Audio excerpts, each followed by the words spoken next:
బంగారం సమ్మక్క తల్లి జాతర జరిపే బరువు బాధ్యతలు భుజాలకెత్తుకున్న జిల్లా మహిళా మంత్రులిద్దరూ తెలంగాణ పొలిటికల్ పార్టీల పుర ప్రముఖులందరినీ జాతరకు రమ్మని బొట్టు పెట్టి పత్రికలిచ్చి ఆహ్వానిస్తున్నారు.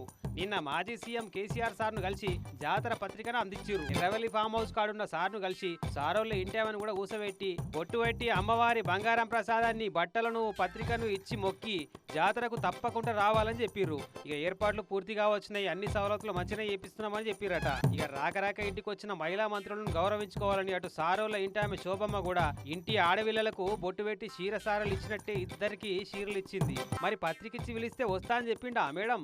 వారు కూడా సానుకూలంగా స్పందించి ఏదో ఒక రోజు హెలికాప్టర్లో రావడానికి నేను ప్రయత్నం చేస్తాను అన్నారు.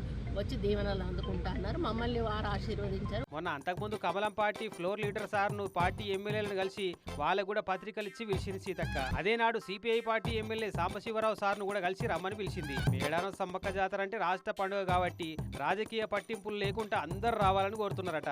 చూడాలి మరి మహిళా మంత్రుల ఆహ్వానాలను మన్నించి ఎంతమంది వస్తారో రాజకీయాలు పక్క పెట్టి అన్న ముచ్చట.